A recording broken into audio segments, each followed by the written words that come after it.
diem, dan tiba-tiba datang sosok lain, yaitu sosok yang selama ini dikenal sama palingnya teman gue sebagai anaknya Pak Haji. Tiba-tiba datang muncul di rumahnya si H itu dan marah-marah. Dikasih tahu kayak gitu kaget lah palingnya teman gue itu kan. Hah, Bang Sajin? Kaget, shock, ya, dan ya udah gitu, mau gimana lagi gitu. Semua faktanya mendukung ke arah sana gitu. Ya, dan palingnya temen gue ini percaya lah sama si H, karena memang apa namanya, nggak ada lagi alasan yang bisa secara logis dijelaskan gitu untuk menjelaskan fakta-fakta itu gitu. Ya, dan setelah palingnya temen gue itu pulang dari rumah si H itu, ya kemudian ditengok samping musola itu ya nggak ada apa-apa gitu, nggak ada rumah. Dan coba dikonfirmasi ke orang-orang sekitar juga nggak ada yang kenal dengan si H itu. Jadi ya akhirnya mau nggak mau lah mempercayai apa yang selama ini terjadi gitu. Ternyata memang ya itulah pengajian yang selama ini dia ikutin gitu. Oh ya, sebelumnya dia sempat nanya ke si H, selain palingnya temen gue itu siapa lagi bangsa manusia yang ikut. Dan oleh si H dijelaskan bahwa semuanya yang ikut pengajian itu, termasuk ustadz dan keluarganya, itu adalah bangsa jin. Yang manusia itu hanya dua, yaitu palingnya temen gue itu dan juga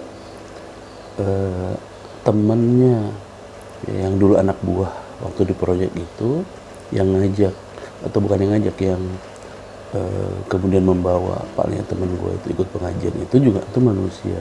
Jadi hanya ada dua sebetulnya. Dan akhirnya selepas palingnya temen gue itu ngobrol sama si H, dan akhirnya palingnya temen gue ini mengunjungi bekas anak buahnya itu, ya temen yang dulu anak buahnya di proyek. Ketemu dan ditanyakan apakah benar yang dia dengar dari H, dan anak buahnya itu, ya temennya itu mengiyakan. Dan dia sendiri baru tahu tentang hal itu semua pada saat Pak Haji meninggal. Ya, jadi pada saat Pak Haji meninggal, dia baru tahu kalau ternyata Pak Haji dan semua orang yang ada di pengajian tersebut adalah bangsa jin, alias bukan manusia. Dan sama seperti palingnya teman gua, ya, anak buahnya ini, bekas anak buahnya ini, ya kaget lah gitu. Dan ya udah, tetapi itulah faktanya gitu. Gue sempat tanya sih ke palingnya teman gua ini, memang benar-benar pengajian itu benar-benar nggak ada yang aneh gitu, dari orang-orangnya, Pak Hajinya, ya, termasuk keluarganya. Dan palingnya temen gue itu bilang nggak ada yang aneh, semuanya kayak orang, kayak manusia biasa, nggak ada yang wajahnya aneh, wajahnya serem atau apapun gitu, ya, yang wajahnya nggak wajar gitu, misalnya apakah kupingnya lebih panjang atau matanya atau yang besar atau apa, badannya yang besar sekali, itu nggak ada. Semua seperti manusia biasa, nggak ada yang aneh. Pak Hajinya juga seperti itu, keluarganya pun seperti itu. Karena memang beberapa kali palingnya teman gue sempat melihat istrinya juga, istri Pak Haji, dan itu manusia biasa, seperti manusia biasa maksudnya. Demikian juga anaknya, bahkan kenal dengan anaknya yang laki, ya, anaknya yang nomor 1, anaknya Pak Haji itu kenal karena beberapa kali bertemu gitu, tahu lah gitu. Dan itu manusia biasa, artinya memang menyerupai manusia biasa. Sehingga memang bertahun-tahun itu, belasan tahun, ya palingnya temen gue ini benar-benar nggak menyangka kalau ternyata dia selama ini ikut pengajian bangsa jin. Nah akhirnya kita berlanjut. Setelah ketemuan terakhir dengan si H itu memang beberapa kali Pak Le teman gue itu masih ketemu lah, suka datang ke musola itu ya, ke musola yang gue ceritain tadi. Kemudian ketemu sama si H dan ya masih ngobrol-ngobrol, diskusi tentang agama dan segala macam hal. Artinya mereka masih berkawan lah. Tuh sampai pada sebuah titik, sebuah masa di mana Pak Le-nya teman gue ini penasaran. Penasaran apa? Penasaran pengen ngelihat sebetulnya rupa bangsa jin yang sebenarnya tuh kayak gimana gitu. Ya gue bisa maklumin sih ya, gimana sih orang lu ngobrol sama manusia di depan lu dengan sosok manusia, tapi lu tahu itu bukan manusia. Secara manusia lu pasti penasaran dong, sebetulnya sosok lu tuh kayak gimana sih ya, sebetulnya lu tuh bentuknya kayak gimana sih, tampilan lu yang sebenarnya kayak gimana sih. Dan itulah akhirnya dia sampaikan palingnya temen gue ke temennya ini, ke si H ini. Dan si H awalnya menolak, dia menolak dengan keras dan dia bilang, Mas, kalau seandainya saya tunjukin nih wajah saya yang sebenarnya, bentuk tubuh saya yang sebenarnya, saya khawatir Mas nggak mau lagi berteman dengan saya. Itu. Dan Pak Le gue menyanggah, dia bilang enggak, apapun yang terjadi, bentuknya seperti apapun, saya akan tetap berteman dengan dengan kamu. Tenang aja, apapun yang terjadi saya akan tetap berteman. Ya, oke lah Mas, kalau memang Mas janji kayak gitu, oke, boleh, saya akan tunjukin bentuk dan wajah saya yang sebenarnya. Wah, terus terang waktu gue dengar cerita ini, gue agak sedikit merinding juga gitu, maksudnya wah, gila nih Pak Le temen gue nih nekat juga gitu, maksudnya pengen ngeliat gitu. Karena yang gue tahu dari para ulama ya, dan atau dari ustadz-ustadz yang pernah ceramah, gue denger ya memang sosok jin itu emang sebetulnya beda dengan sosok manusia dan juga tidak seperti gambaran pada umumnya gitu ya. Orang ketika dengar jin kan seringkali yang kebayang adalah genderuwo atau kuntilanak atau pocong atau apapun gitu ya. Tapi kalau gua tahu bahwa itu semua kan cuma persepsi manusia yang mengatakan ada makhluk seperti pocong, padahal itu semua kan bangsa jin ya. Dan sebetulnya itu bukan bentuk asli gitu. Untuk aslinya wallahu alam, manusia tuh nggak tahu sebetulnya, karena bangsa jin jarang sekali menampakkan dirinya dalam bentuk yang sebenar-benar atau bentuk yang hakiki yang diciptakan oleh Allah gitu. Nah, palingnya temen gue ini pengen gitu melihat ya. Sebetulnya sih ini bukan masalah takut atau berani ya, cuman maksudnya ini kan kayak gimana sih, kayak nantangin ya, lo coba deh lo tunjukin gitu ya, gue pengen lihat nih gitu. Dan nggak penting-penting amat juga sebetulnya gitu ya, tapi ya gue masih bisa memaklumi lah gitu, karena ya pengalaman yang dialami oleh Pak Le-nya temen gue ini memang benar-benar pengalaman yang unik gitu. Dan mungkin jarang banget ya orang pernah mengalami hal kayak gitu, jarang sekali orang.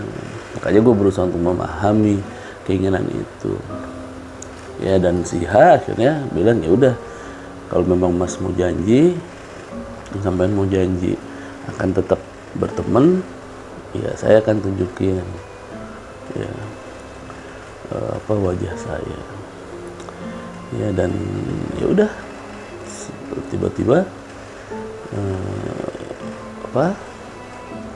si H menunjukkan sosok aslinya. Dan gua nggak tahu terus terang apakah penggambaran Pak Le-nya temen dia itu benar-benar menggambarkan sosok aslinya, tapi yang jelas, dan gue nggak mau ceritain detail apa yang diceritain Pak Le-nya temen gue, tetapi intinya adalah bahwa sosok si H yang ditampilkan di hadapan Pak Le-nya temen gue itu sangat berbeda dengan sosok manusia ya, sangat berbeda dengan sosok manusia. Tetapi ya udahlah, gue nggak mau cerita detail ya masalah itu, karena juga gue nggak yakin apakah memang bukan nggak yakin siapa ya, gue nggak bisa, kita kan nggak bisa buktiin apakah itu memang sosok yang sebenarnya dari bangsa jin, karena memang kita alamnya berbeda, dimensinya beda ya. Bahwa si H menunjukkan itu ya mungkin bisa jadi memang itu sosok sebenarnya, tapi ya sulit kan untuk membuktikan juga gitu. Makanya gue juga nggak merasa berkepentingan untuk menjelaskan hal itu, dan memang bukan itu kan inti dari cerita ini gitu. Nah kaget lah ya, palingnya temen gue tuh kaget, tapi karena dia janji nggak akan kaget dan nggak akan takut dan nggak akan apa-apa, paling gue diem. Dan tiba-tiba datang sosok lain, yaitu sosok yang selama ini dikenal sama palingnya teman gue sebagai anaknya Pak Haji. Tiba-tiba datang muncul di rumahnya si H itu dan marah-marah. Dia bilang, apa-apaan ini, kalian sedang ngapain ya. Kemudian oh ya, muncul dengan sosok manusia, sosok yang dikenal sebagai anaknya Pak Haji, dan memang itu anaknya Pak Haji ya, secara real memang itu anaknya Pak Haji, karena bangsa jin kan juga memiliki keturunan gitu ya. Tetapi sosok manusia, dan kalian teman gue tahu itu emang anaknya Pak Haji gitu. Dia datang dan marah gitu, kalian sedang ngapain ya. Terus si H ini kembali ke bentuk manusianya ya, bentuk manusianya. Kemudian ditegur, dinasehatin lah sama anaknya Pak Haji, kalian tidak boleh melakukan ini. Sebenarnya dan sesungguhnya kalian ini tidak boleh berteman, tidak boleh berkawan. Kalian ini beda bangsa, beda jenis. Manusia dan jin tidak boleh berkawan.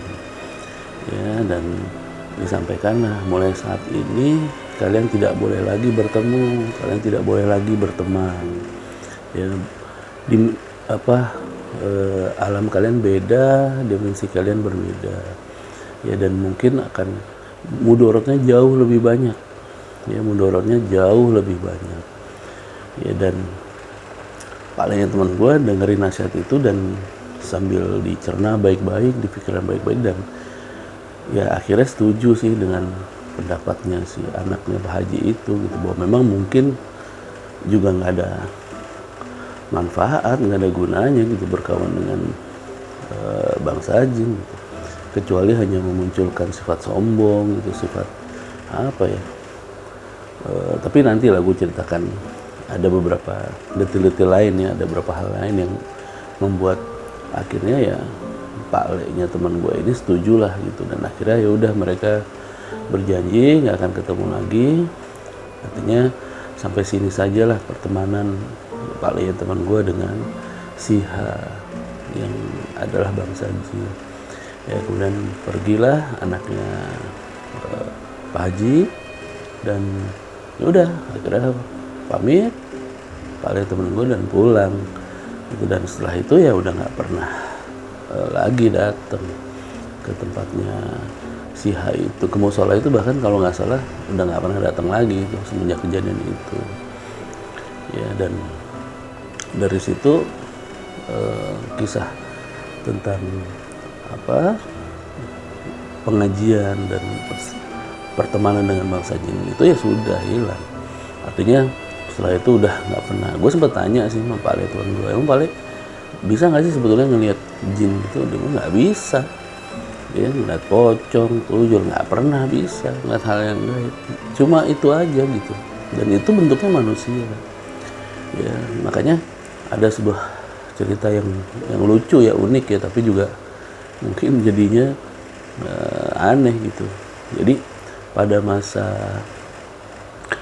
pengajian, masih pada waktu itu Pak Haji masih hidup, artinya masih pada masa dia ikut pengajian, palingnya teman gue yang ikut pengajian itu, pernah ada sebuah kejadian, palingnya teman gue lagi jalan, ya, tiba-tiba ada seorang ibu-ibu gitu, ibu-ibu muda gitu, ya, atau mbak-mbak lah gitu, tiba-tiba teriak minta tolong gitu, tolong ini bapak saya kesurupan gitu. Dan tiba-tiba nyamperin ke kepalanya temen gue dan narik dan ngajak, Pak tolong ini bapak saya ini kesurupan nih, tolong. Terus karena kasihan dan ya mana minta tolong, ya udah akhirnya diikutin lah ke rumahnya si mbak itu gitu. Ikutin, ternyata ada bapak yang udah tua gitu, udah agak tua lah ya, ya bapaknya mbak itu lagi apa, tangannya terikat kedua tangannya terikat gitu di pergelangan tangan gitu, terikat. Dan si bapak tua ini berusaha untuk membuka ikatannya dengan mulut ya, karena kan tangannya terikat, nggak bisa ya, dan nggak bisa gitu. Nah paling temen gue ngeliat itu kan kaget, loh ini gimana sih mbak ini keluarga kok bapaknya diikat tangannya nggak dilepasin, terus malah dibilang kesurupan ya. Padahal menurut paling temen gue itu mah bukan kesurupan, tapi dia lagi berusaha untuk ya, dia marah, teriak-teriak juga si bapak, mungkin panik pengen buka iketan tangannya di pergelangan tangan itu, bukannya dibantuin malah dibilang kesurupan. Palingnya teman gue itu langsung nyamperin, pak sini pak saya bantuin pak, gitu. Dibuka lah, coba dibuka, iketannya keras tuh, iketannya talinya keras gitu. Terus akhirnya karena keras, coba pakai mulut lah gitu ya. Biasa kan kita kan kalau mau buka sesuatu yang iketan yang keras kadang nggak kuat pakai tangan, coba pakai mulut digigit pelan-pelan sampai akhirnya kebuka ikatannya. Begitu dibuka, alhamdulillah, dia teriak alhamdulillah, talinya dilepas gitu, terus tiba-tiba hilang talinya. Terus si bapaknya begitu talinya dilepas langsung alhamdulillah, itu tangannya dia bisa lepas lagi. Dan ternyata ya ini paling temen gue baru tahu belakangan, jadi ternyata si bapak itu nggak ngelihat bahwa tangannya itu sebenarnya diikat tali ya. Dan keluarganya juga nggak bisa ngelihat ya. Jadi ceritanya tuh si bapak tua itu mau pulang, kemudian kalau nggak salah beristirahat atau ketiduran lah di sebuah pohon, di bawah sebuah pohon, tiba-tiba bangun, tangannya tuh nggak bisa gerak, nggak bisa dilepas gitu, dua tangannya seperti terikat. Kemudian pulang minta tolong anaknya pada bingung kan, nih bapaknya kenapa sih, jangan-jangan kesurupan gitu, teriak-teriak minta dibuka tangannya gitu, padahal nggak ada apa-apa, nggak ada tali juga. Jadi orang-orang umum nggak ada ngelihat itu tali, nggak melihat itu tak ada tali, tetapi palingnya gue jelas nggak itu tali, makanya dibuka. Nah yang lain kan bingung, ternyata wah ini orang sakti ini gitu, orang hebat gitu, bisa nyembuhin ya. Kayaknya tadi dibaca-bacain apa itu tangannya sampai akhirnya bisa selesai, bisa sembuh. Nah, sehingga orang-orang di situ malah mengira si palingnya temen gue ini emang orang yang sakti lah gitu, mungkin ya dalam pengertian sekarang kayak paranormal atau apalah gitu. Padahal enggak lah. Ya menurut pengakuan palingnya temen gue, ya enggak lah mas, saya nggak bisa apa-apa gitu, saya nggak ngerti. Kalau orang minta orang kesurupan, saya nggak bisa, orang saya nggak ngerti ilmunya, saya nggak tahu sama sekali, nggak pernah belajar gitu. Hari itu yang saya lihat cuma tali, saya cuma ngebuka tali aja, nggak ada bacaan apa-apa gitu. Tapi ya persepsi orang menjadi salah. Nah itu kisah yang memang apa ya, jadi menurut gue pribadi sih jadi satu kesatuan dengan cerita pengajian itu, karena memang sebetulnya di luar pengajian itu justru palingnya teman gue ini memang bukan orang yang bisa ngelihat hal-hal yang aneh gitu, hal yang goib gitu, nggak pernah ya. Sampai gue tanya berulang-ulang, benar-benar nggak pernah bisa ngelihat, paling nggak bisa ngelihat gitu. Jadi itu beliau sampai tegaskan gitu, saya nggak bisa apa-apa mas, kalau ada orang yang minta saya kesurupan, minta ngobatnya, saya nggak bisa gitu.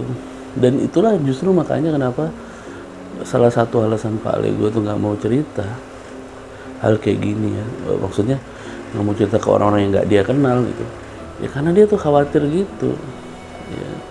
Dia tuh khawatir, sampai ada pernah berapa kali juga ada orang yang seperti dalam tanda petik menantang ilmunya, padahal dia nggak punya ilmu apa-apa gitu ya, ngaji aja, belajar biasa gitu. Nah ya ini suatu hal yang menurut gue sih menarik dalam pengertian ya bahwa belasan tahun ikut pengajian bangsa jin, dan ya dia melihat bangsa jin itu seperti sosok manusia aja biasa gitu, gak ada yang serem dan apa. Dan justru menurut gue sih ajaran-ajaran dari Pak Haji ini memang menurut gue pribadi itu yang benar gitu ya. Contoh misalnya ketika dia nggak mau menjadi imam ya, Pak Haji nggak mau jadi imam, menurut gue itu memang benar, karena pemahaman yang benar tentang makhluk Allah adalah manusia itu lebih tinggi derajatnya gitu, sehingga jin yang paham itu nggak mau lah jadi imam sholat manusia, karena dia tahu sesungguhnya derajat manusia itu lebih tinggi ya dibanding derajat makhluk yang lain gitu ya. Bahkan di kemudian hari itu dari ceritanya Siha, Pak Leh teman gue tuh tahu bahwa sebetulnya bangsa jin itu nggak pinter, tetapi dia kuat ya. Jadi dia nggak pinter, jadi menghafalkan Al-Fatihah aja tuh butuh waktu yang lama untuk seorang dari bangsa jin gitu. Wallahu alam bisawab. Tapi ini menurut cerita dari Siha ke Pak Leh teman gue gitu. Makanya kenapa akhirnya gue bisa paham, oh mungkin ketika Pak Haji itu nggak mau jadi imam itu karena memang dia merasa nggak layak mengimami bangsa manusia. Mungkin ya, lagi-lagi ini analisis gue gitu dari pemahaman yang gue pahami tentang agama, tentang Islam gitu. Cuma kan masalahnya pada saat itu kan Pak Le gue nggak ngerti, nggak tahu kalau mereka itu dari bangsa jin ya. Nah dari situ gue nangkep, wah ini apa yang dipahami dan diyakini sama Pak Haji dan pengajian ini menurut gue baik gitu. Justru dia nggak ingin bangsa manusia itu meminta tolong dari bangsa jin, apalagi menjadi makmum gitu. Dia nggak mau dia. Makanya ketika akhirnya Siha menunjukkan dirinya, anaknya Pak Haji itu tahu dan datang dan marah gitu, karena nggak sepantasnya manusia itu berkawan dengan bangsa jin, akan lebih banyak mudorotnya ya. Ini menurut lagi-lagi pengakuan dari anaknya Pak Haji itu, udahlah jangan, karena banyak mudorotnya gitu. Sementara yang kita tahu kan justru banyak manusia yang pengen berkawan dengan bangsa jin, padahal sebetulnya kalau bangsa jin yang memiliki akidah dan pemahaman yang baik, menurut gua harusnya dia menolak jika ada manusia yang ingin berkawan dengan dia. Sebenarnya ada satu lagi ya,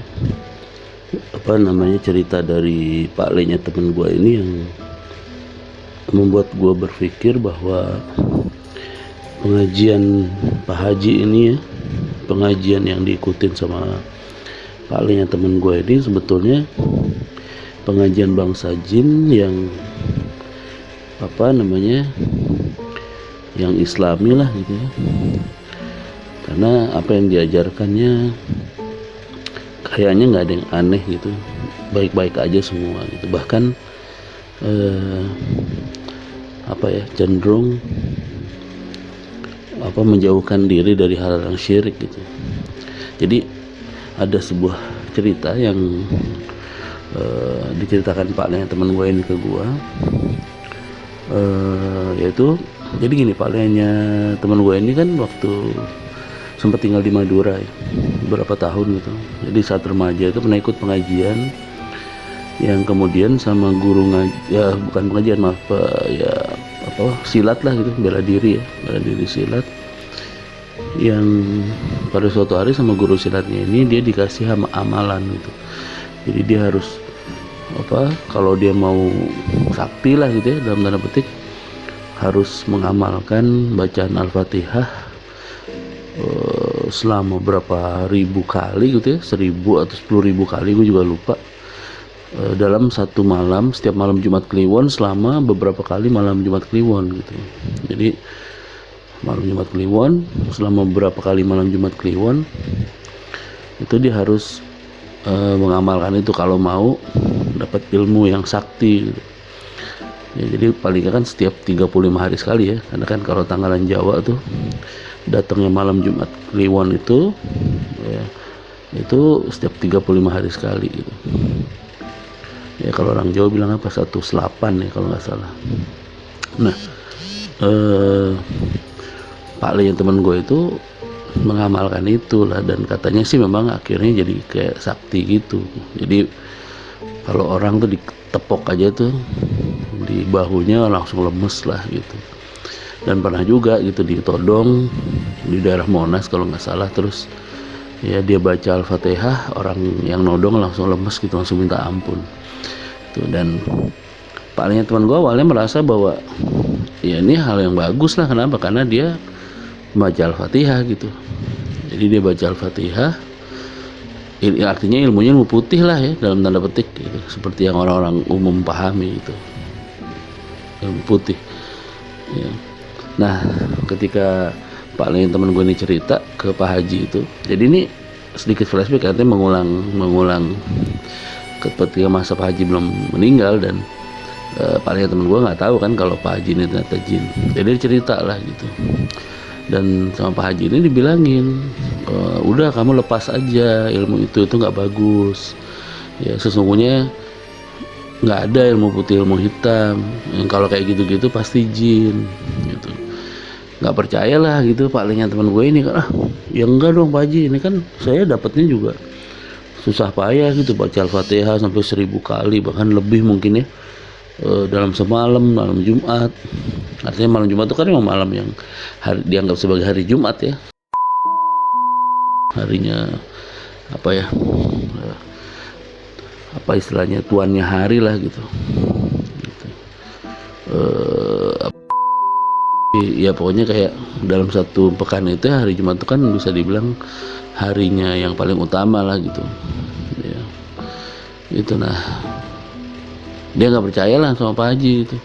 Terus ya udah kalau nggak percaya sini deh gitu, coba Mas duduk, terus ini saya keluarin ya yang ada di dalam diri Mas tuh, saya keluarin gitu ya. Oh Pak Haji bisa? Iya bisa. Coba kamu duduk, terus saya keluarin. Nanti setelah saya keluarin, kamu gunakan ilmu kamu untuk melumpuhkan teman kamu ya, temannya yang di sebelahnya itu ya, yang ya belakangan dia baru tahu kalau temannya itu kan dari bangsa jin. Terus sama Pak Haji seperti kayak membaca sesuatu, terus udah sekarang kamu gunakan ilmu kamu untuk melemahkan teman di sebelah kamu ya. Itu seperti biasa kan, dia baca Al-Fatihah terus ditepok pundak temennya, nggak apa-apa, nggak ada reaksi gitu, nggak ada reaksi. Terus tuh kan, bener kan ya, itu jin. Kenapa? Karena barusan saya itu mengeluarkan jin dari dalam tubuh kamu, sehingga kamu mau baca Al-Fatihah pun nggak bisa gitu. Nah sekarang saya buktikan sebaliknya. Sekarang saya masukin kembali jinnya, nanti kamu tepok lagi teman kamu itu, nggak usah baca Al-Fatihah ya, kamu apa kek bilang aja Pak anjing gitu, terserah ya. Nih akhirnya sama Pak Haji itu dibacakan sesuatu, terus ya kayak dimasukin kembali lah.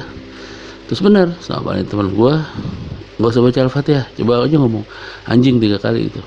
Terus dia ngomong anjing, ditepok, lemes temennya, jatuh langsung. Itu kaget dia, oh kenapa bisa begitu ya Pak Haji? Iya, karena sebetulnya itu bukan ilmu putih, itu jin ya. Cuma istilahnya apa ya, dia menggunakan modus itu seolah-olah kita pakai ayat Quran, padahal sebetulnya ya nggak ada tuntunannya dari Nabi gitu ya. Karena kamu niatnya memang udah pengen punya ilmu, dan itu sebetulnya adalah jin ya, bersekutu dengan jin, maka ya kamu jadi seperti itu. Kaget lah gitu Pak Lenya teman gua ini, terus baru sadar, oh iya ya gitu. Karena dia ngerasa memang semenjak dia punya ilmu-ilmu kayak gitu, dia tuh jadi kayak orang tuh jadi kayak sombong, orang jadi kayak arogan gitu ya. Walaupun dia merasa baik-baik aja gitu, tapi orang-orang yang melihatnya pun juga mungkin merasakan itu gitu. Nah waktu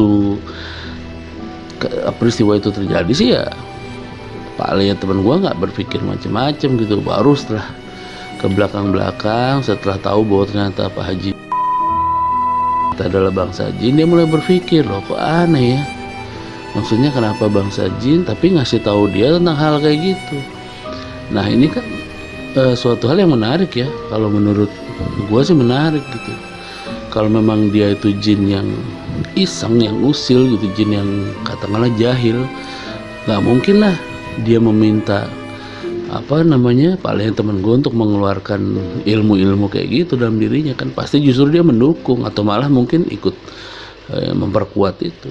Tapi faktanya enggak ya. Pak Haji ini justru meminta paling temen gue untuk udah keluarin aja, buang jauh-jauh, nggak usah kayak gitu ya. Dan akhirnya jadi nyambung dengan cerita ya, Pak Haji nggak mau jadi imam karena mungkin merasa bahwa memang jin dan manusia itu, atau manusia itu lebih mulia dibanding jin, dengan bangsa jin ya, sehingga harusnya memang manusia yang jadi imam, bukan jin yang jadi imam ya. Apalagi kalau sampai ada manusia yang bersekutu dengan jin, minta pertolongan bangsa jin ya kan, entah untuk alasan apapun gitu.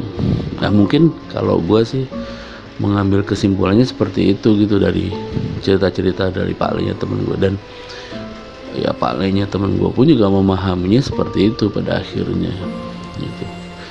Nah ya kurang lebih begitulah ya cerita dari Pak Lenya teman gue itu ya. Sebetulnya masih banyak sih cerita-cerita yang sifatnya tempelan ya dari kisah utamanya ya. Kalau bilang ini kan plot utamanya adalah tentang bahwa Pak Lenya teman gue ikut pengajian, tapi yang cerita-cerita tempelan lain itu sebenarnya banyak ya, tapi mungkin nggak usah gue ceritain lah, karena memang hikmahnya ya, kalau bilang hikmah dari cerita ini ya sebetulnya bahwa kalau gue sih ngelihat salah satunya adalah bahwa manusia itu lebih mulia dari bangsa jin gitu.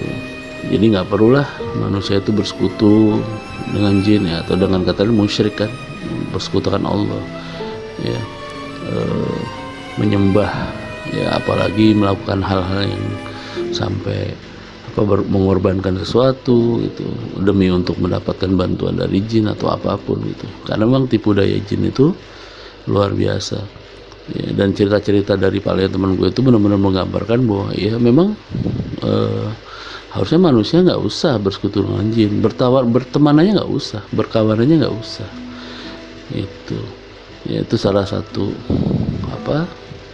pelajaran lah yang bisa gue ambil. Dan oh ya juga bahwa ternyata dari bangsa jin pun ada kok mereka yang baik gitu, mereka yang mungkin punya akidah yang benar juga ya, dan bisa jadi juga masuk surganya Allah, wallahu alam gitu. Kita nggak tahu lah sebagai manusia. Yang jelas Allah menciptakan manusia dan jin, ada semuanya Allah ciptakan ya, dan semua pun ada ya di Quran. Jelas kok surat An-Nas, minal jinnati wan nas, artinya makhluk itu memang ada ya, dan kita nggak perlu takut, nggak perlu merasa takut terhadap kehadiran mereka, atau bahkan minta tolong mereka untuk hal apapun ya. Itu sih kesimpulan dari hikmah yang gue ambil. Kalau kalian sendiri ya gimana mengambil cerita ini sebagai hikmah dari cerita ini, ya gue serahin ke kalian. Sekian, terima kasih.